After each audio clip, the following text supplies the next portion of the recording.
Hello दोस्तों, welcome to cafe IAS. और आज ये बुद्धिज्म का दूसरा लेक्चर है। पहले वाले लेक्चर में आपको किस्से कहानियों के माध्यम से और बहुत सारी और एग्जाम रिलेटेड इन्फॉर्मेशन के माध्यम से मैंने बुद्धिज्म को बताने की कोशिश की थी। आपको अच्छा लगा होगा।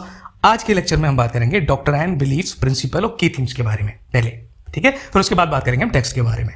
तो हम बात करते हैं बेसिक जो बिलीफ है बुद्धिज्म का, वो क्या है। बुद्धिज्म मानता है कि this world is full of suffering और डिजायर है that is the cause of your sorrow, यानी इच्छा दुखों का मूल है।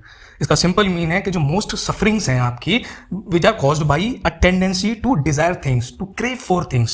इसके लिए बुद्धा ने अपने फॉलोअर से क्या किया कि आपको जो एक्सट्रीम्स हैं यानी कि वर्ल्डली प्लेजर्स हैं उसमें पूरी तरह इंडल्ज हो जाओ या फिर उन सबको पूरी तरह छोड़ दो, ठीक है, या वैराग्य हो जाओ, सन्यासी हो जाओ। ये दो एक्सट्रीम्स हैं, 1 and 2।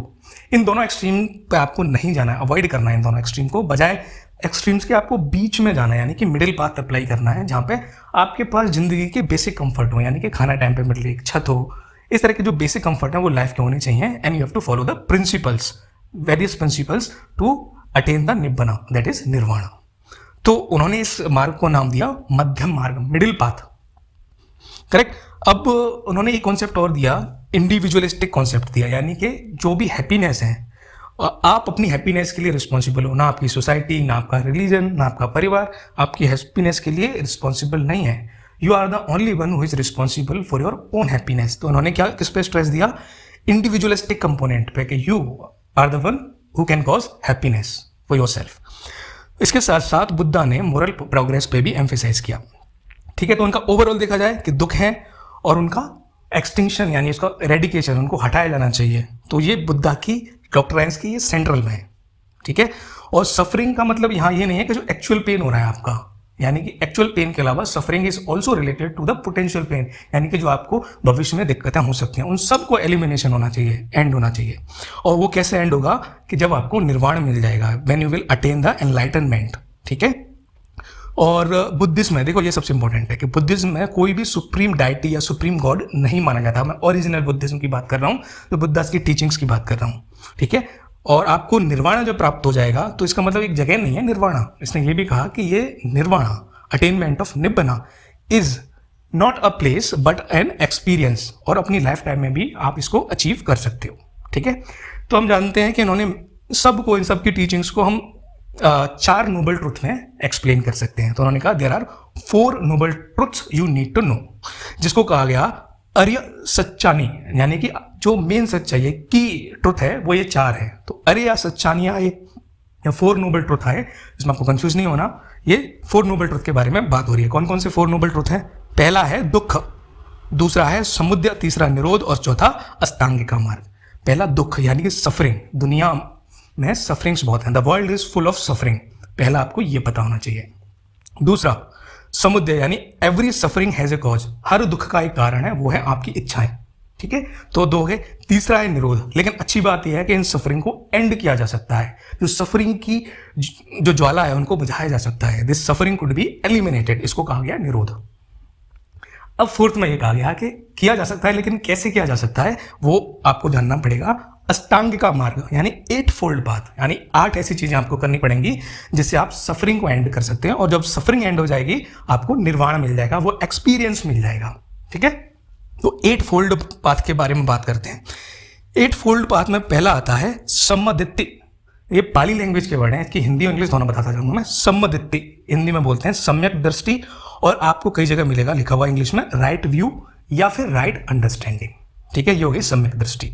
दूसरा है सम संकल्प, इसको सम्यक संकल्प भी बोलते हैं, इसको राइट थॉट, राइट रिजॉल्व या फिर राइट इंटेंशंस भी बोला जाता है।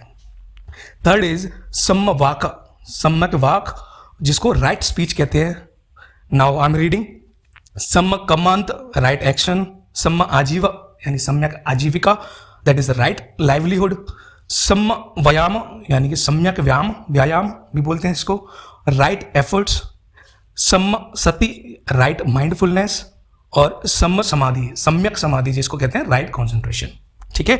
और राइट एक्शन को जो यहाँ पे देखो आप, जो सम्म कमांत ये देख रहे हैं, तो राइट एक्शन को कई जगह आप देखेंगे राइट कॉन्डक्ट भी लिखा जाता है। तो ये सारी हो गए आपके 8 फोल्ड पाथ, ठीक है। अब 8 फोल्ड पाथ में थोड़ा समझ लेते हैं कि जो सम्यक दृष्टि है, यहाँ देखो आप, इसको सही दृष्टि यानी आपका विजन ठीक होना चाहिए, आपकी अंडरस्टैंडिंग ठीक होना चाहिए। अंडरस्टैंडिंग अबाउट द सफरिंग्स कि दुख क्या है, सुख क्या है, उसको हम ठीक से देख पा रहे हैं कि नहीं, हम ट्रुथ को, जो नोबल ट्रुथ्स हैं उनको समझ पा रहे हैं कि नहीं, जो फोर नोबल ट्रुथ हैं। तो जो सफरिंग को देख के हमें नोबल ट्रुथ समझ आए, तो ये हो गई हमारी सम्यक दृष्टि। सम्यक संकल्प में आता है कि हम रिजॉल्व करें, हम ये अच्छा अपनी सोच रखें कि हमें इन सफरिंग से मुक्ति पानी है, and we have decided in our mind that we have to follow the right path, यानी कि अष्टांगिक मार्ग हमें फॉलो करना है। तो हमारा एक संकल्प हो गया सम्यक संकल्प। सम्यक वाग यानी किसी को अपनी वाणी से किसी को दुख नहीं पहुंचाना है, मधुर वाणी रखनी है, यानी कि वाणी की जो पवित्रता है, ट्रुथफुलनेस है, वो जरूरी है। और अगर your speech is not truthful और it is not with compassion, तो सफरिंग कॉज कर सकता है। तो सम्यक वाक, सम्यक कर्मांत यानी राइट एफर्ट। जो कर्म साइकिल है उससे छूटने के लिए you have to work on your right conduct. तो कॉन्डक्ट का शुद्धिकरण, आपकी प्योरिटी जरूरी है, जैसे कि आप एंगर हो या एनवी हो गए होने से, या फिर अपने कंडक्ट अच्छा रखें, ठीक है। तो इस एनवी से दूर रहें, एंगर से दूर रहें, और अपने बिहेवियर में, आप एक्शंस में एंड बिहेवियर में उसको अच्छा करते रहें। सम्यक कर्मांत। फिर उसका बाद आता है सम्यक आजीव, यानी कि दूसरों का हक मार के, दूसरे की परेशान करने के बाद किसी गलत तरीके से मैंने अपनी ज़िंदगी जीने के लिए अपने लाइवलीहुड अर्न किया है, तो दैट इज़ नॉट गुड, और उसका हमको एक जो परिणाम है, जो रिजल्ट है, वो भी हमको मिलेगा। तो एक लॉजिकल और कंपेंशनेट तरीके से एक राइट वे में लिवलीहुड हमको अर्न करना चाहिए। एक आता है अब नाउ सम्यक व्यायाम, ठीक है, जो सम व्यायाम बोला गया है, तो जिसमें हमने कहा, इसमें यह कहा जाता है कि ऐसे हमें काम करने चाहिए जिससे अच्छा हो और जो बुरे से हम दूर रहें, ठीक है। यानी शुभ पे हम फोकस करें, जो अशुभ है हमारे लिए, बुरा है, उसका निरोध हो, से हम दूर रहें। तो जीवन में इस तरह की अच्छी चीज़ों के लिए we have to make hard efforts, तो करंट कंटिन्यूस कंसिस्टेंट एफर्ट्स उनमें हमें करते रहना चाहिए। अब आते हैं सम्यक स्मृति, ठीक है। तो जो हमें हमारे मन में अगर कॉन्सेंट्रेशन आ जाए, एक पर्टिकुलर चीज़ पे हम कॉन्सेंट्रेट कर पा रहे हैं, तो डिस्ट्रैक्शन ऑफ थॉट्स नहीं होगा। हम जो एक्चुअल ट्रूथ है, जो उस पर हम ध्यान लगा सकेंगे, और जिससे जो भी लग्जरी फालतू की जो डिस्ट्रैक्शन है उस पर हमारा दिमाग जाता है, उनसे दूर रखने में हम अपने आप को कॉन्सेंट्रेट कर पाएंगे। तो जो हमारी थॉट्स हैं, जो हमारी इमोशंस हैं, दे विल बी यूनिफाइड, और वो जब एक होके शुद्ध होंगे, प्योरिटी आएगी उनमें, तो हमको निर्वाण तक पहुंचने में हेल्प होगी। लास्ट है सम्यक समाधि। तो जो हमने ऊपर वाले 7 वे बताए हैं, 7 पाथ्स जो हमने डिस्कस किए हैं ऊपर, दृष्टि, संकल्प, वाक, कर्मांत, आजीव, व्यायाम, स्मृति, इनके बार बार अभ्यास से इस तरह का हम अभ्यास करें कि हमारा कंसंट्रेशन बिल्कुल सिर्फ और सिर्फ इन्हीं चीज़ों पे सिमट के रह जाए। इससे क्या होगा कि विजडम आएगा, विजडम से एक एक्सपीरियंस आएगा जो हमको सफरिंग्स, हमारी सफरिंग्स को एलिमिनेट कर देगा। एलिमिनेट होते ही हमें निब्बाना एक्सपीरियंस होगा, ठीक है। तो ये टोटल हो गया आपका अष्टांगिक मार्ग। तो बुद्धा ने कहा कि ये फॉलो करके आप निर्वाणा प्राप्त कर सकते हैं। इसके साथ साथ बुद्धा ने कुछ कोड ऑफ कंडक्ट एस्टेब्लिश किए, बाकी सबके लिए जो फॉलोअर्स थे, प्लस अपने मॉन्क्स के लिए, उन सब के लिए उसने 5 प्रीसेप्ट कहते हैं, यानी 5 रूल्स ऑफ ट्रेनिंग, जिनको पंचशील और पाली में पंचशील इनको कहा जाता है। तो पंचशील को उन्होंने बताया, यानी कि कुछ ऐसी चीज़ें बताई कि जिनसे हमें दूर रहना है, रिफ्रेन रहना है। वो कौन कौन से बेसिक कोड्स ऑफ एथिक्स हैं? वायलेंस, यानी हमें हिंसा से दूर रहना है। दूसरा, नो स्टीलिंग, कोई चोरी चकारी नहीं। सेक्सुअल मिसकंडक्ट से हमें बच के रहना है। झूठ नहीं बोलना, गॉसिप नहीं करनी किसी के बारे में, ये चीज़ें हमें निभाना से दूर ले जाएंगी, ठीक है। तो इन सब से दूर रहना है। और कोई भी इंटॉक्सिकेटिंग सब्सटेंस है, यानी कि नशे की चीज़ें, ड्रग हो गई, कोई ड्रिंक हो गई, कोई भी सब्सटेंस हो गया, उनसे हमें दूर रहना है, ठीक है। बिल्कुल अवेयर स्टेट में रहना है, इंटॉक्सिकेट स्टेट में नहीं रहना है। तो ये हमारे 5 प्रीसेप्ट्स हो गए, ठीक है, पंचशील। इसके बाद 3 ज्वेल्स ऑफ बुद्धिज्म की हम बात करते हैं, जिनको कहते हैं त्रिरत्न। त्रिरत्न कौन कौन से होते हैं? वो 3 ज्वेल कौन से होते हैं? 3 इंपॉर्टेंट पिलर हैं बुद्धिज्म के, वो है बुद्ध, धर्म, धम्म और संघ। आपने सुनी होगी लाइन, बुद्धम शरणम गच्छामि, धम्मम शरणम गच्छामि, संघम शरणम गच्छामि। तो इनमें इन्हीं त्रिरत्नों की बात की गई है। बुद्ध सबको पता है कि फाउंडर हैं इस रिलीजन के, और जो है मेन टीचर, जो हमको ज्ञान देते हैं और हमको निभाना तक ले जाने में हेल्पफुल है। धम्म क्या है? बुद्धा की टीचिंग्स हैं, जो उनकी प्रिंसिपल्स हैं, जो उनकी लर्निंग्स हैं। और संघ का, जो मैंने बहुत डिटेल में पिछले वीडियो में डिस्कस किया ही था, कि it's an order of Buddhist Monks and nuns, right. जो नन्स हैं वो बाद में ऐड की गई, विमेन की एंट्री, ये भी हमने डिस्कस कर लिया था क्यों कैसे। तो ये बेसिक प्रिंसिपल, बिलीफ्स, डॉक्ट्राइन्स हैं बुद्धिज्म के। अब बुद्धिज्म से रिलेटेड कौन कौन से मेजर टेक्स्ट हैं वो हम देख लेते हैं, ठीक है। मेनली देखो, बुद्धा की जो टीचिंग थी वो ओरल्स थी, ठीक है, मुंह से बोली गई थी, और उन्होंने लगभग 45 सालों तक पढ़ाया, मतलब टीचिंग दी। तो संघ का जो ट्रेडिशन थे, मॉन्क्स थे, उन्होंने मेमोराइज कर लिया उन टीचिंग्स को, रिसाइट करते थे आपस में ग्रुप में बैठ के, फेस्टिवल्स और स्पेशल ओकेजन पर रिसाइट करते थे, तो यही याद करने के उनको तरीके थे। लेकिन 25 BC के अराउंड में उनकी जो टीचिंग्स थी उनको पाली लैंग्वेज में लिख लिया गया, जिससे वो प्रिजर्व रखी जा सकें, ठीक है। और फिर उसके बाद जो टीचिंग्स थी उनको पहली काउंसिल जो बुद्धिस्ट काउंसिल हुई थी उसमें डिवाइड कर दिया गया 3 पिटाकास में, अराउंड 483 BC में, after the death of Buddha. तो उनकी टीचिंग के बाद 3 पिटाका की जब हम बात करें, मेन टेक्स्ट में आता है बुद्धिज्म के, तो 3 पिटाका में आती हैं आपकी, जिसको त्रिपिटाका, पिटाका यानी बास्केट, और त्रि मतलब 3 बास्केट्स ऑफ सूत्रास। तो 3 पिटाका कौन सी है? पहली विनय, दूसरी सुत्त पिटाका, तीसरी अभिधम्म पिटाका। जब विनय पिटाका की बात करते हैं तो इसमें आता है जो मॉन्क्स और नन है संघ की, उनके लिए रूल्स ऑफ कॉन्डक्ट क्या होने चाहिए और डिसिप्लिन के रूल्स हैं, तो इसमें उनसे रिलेटेड खंड आचरण को लेके और अनुशासन से रिलेटेड रूल्स के बारे में बात की गई है विनय पिटाका में। दूसरा है सूत्र पिटाका यानी बास्केट ऑफ सूत्र। इसमें धर्म यानी बुद्धा की टीचिंग से रिलेटेड जो मेन टीचिंग्स हैं बुद्धा की, उनके साथ उनके चीफ शिष्य डिसाइपल्स थे, उनके साथ उनके क्या डिस्कोर्स हुए हैं, उपदेश उन्होंने दिए हैं, या फिर उनकी डिस्कशंस क्या हुए हैं, प्रवचन वगैरह क्या हुए हैं, उनको लेके इनका सारा कंपाइलेशन है। ये 5 हैं: अंगुत्तर निकाय, दीघ निकाय, मध्यमा निकाय, संयुक्त निकाय और खुद्द का निकाय। इनमें क्या है, बहुत ज़्यादा जानने की जरूरत नहीं, बस इतना जान लो कि इसमें डिस्कोर्स हैं, जो प्रवचन है बुद्ध के और बुद्ध और चीफ डिसाइपल्स के डिस्कशंस हैं, इनमें रखे गए हैं। इनमें जैसे स्पेशली जैसे अंगुत्तरा निकाय में और भी सारी इंफॉर्मेशन मिलती है, जैसे कि जो उस टाइम के 16 महाजनपद थे उनकी प्रॉपर लिस्ट भी मिलती है, ठीक है।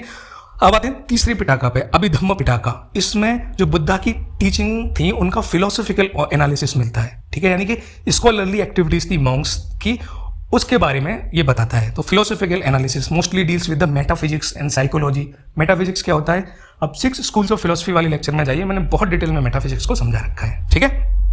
अब बातें हैं जो मेन टेक्स्ट हो गए बुद्धिज्म के। अदर इंपॉर्टेंट टेक्स्ट क्या है? पहला है जातक कथाएं यानी जातका फॉकलोर। ये जो बुद्ध की जन्म से रिलेटेड जो स्टोरीज हैं उनको कहा जाता है जातका फॉकलोर, और चाइनीज में उनको कहते हैं सडोक, ठीक है। दूसरा है इंपॉर्टेंट टेक्स्ट है मिलिंद पान्हो। ये पाली लैंग्वेज में लिखी हुई बुक है। इसमें जो मिलिंद, जो इंडो ग्रीक किंग थे मिलिंद, या फिर उसको कई जगह मनिंदर भी बोला जाता है, मिनांदर भी बोला जाता है। तो मिलिंद जो किंग थे उनके और एक बुद्ध मॉन्क थे नागसेना।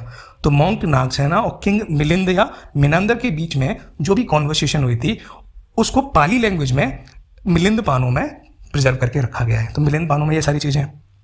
इसके अलावा सिलोनीज क्रॉनिकल्स भी हैं, यानी कि जैसे कि महामना ने महावंश लिखा, दीपवंश यानी वंशावली डायनेस्टी के बारे में लिखा, देपावंश और अथा कथा वत्तगामनी ने लिखा। तो सिलोनीज क्रॉनिकल्स ने में वो सारी स्टोरीज के बारे में बात करता है जो सीलोन के आइलैंड पे हुई थी, यानी कि जो अभी श्रीलंका है उसमें 4th से लेके 16th सेंचुरी तक जो भी डिटेल्स है उसकी हिस्ट्री है, स्पेशली डायनेस्टी से रिलेटेड है, उसको किसमें कंपाइल किया गया है, सिलोनीज क्रॉनिकल्स में। इसी तरह तिबेतियन क्रॉनिकल्स भी हैं, Divyanandana. Now come to the next text which is named as Niti Prakaran. तो यानी इसमें नीति के बारे में बात की, यानी कि आपको गाइडेंस के बारे में, एथिकल गाइडेंस के बारे में बात की गई है। तो this book on guidance gives a connected account of Buddhas teaching, कि बुद्धा की टीचिंग नीति से, एथिक्स से, गाइडेंस से किस तरह कनेक्टेड है। तो नीति प्रकरण में ये सारी बातें हैं। इसके बाद आता है विशुद्ध धिमग्गा यानी पाथ ऑफ प्योरिटी। मग्गा यानी मार्ग, विशुद्धि मतलब प्योरिटी। तो द पाथ टू प्योरिटी, विशुद्धि मग्गा यानी एनलाइटनमेंट का पाथ क्या होगा। तो ये किसने लिखा था? बुद्ध घोष ने। इसके बाद आती है निदान कथा। ये पहली कनेक्टेड लाइफ स्टोरी है बुद्धा की, आपस में कनेक्टेड लाइफ स्टोरी है निदान कथा।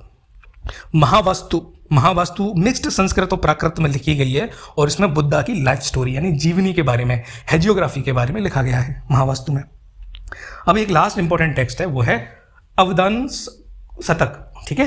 अवादन शतक, शतक मतलब सेंचुरी, 100, ठीक है। तो अवादन शतक का अगर मैं ट्रांसलेट करूं तो इसका मतलब है सेंचुरी ऑफ नोबल डीड्स। तो इसमें किस तरह का कंपाइलेशन है कि the compilation represents 100 Buddhist legends और stories in Sanskrit, and these stories are about previous lives and karmas, ठीक है। तो that means stories are based on the doctrine of karma and the power of religious dana, यानी किसी को आपने दान दिया, आपने अपने धर्म में किस तरह का फेथ रखा, डिवोशन रखा, भक्ति रखी, उसके बेसिस पे आपको कर्म का क्या फल मिला, इस तरह की अच्छे कामों का अच्छा फल, इस तरह की जो स्टोरीज हैं, लीजेंड्स हैं, 100 बुद्धिस्ट स्टोरीज हैं, वो किस में है, अवधारण शतक में।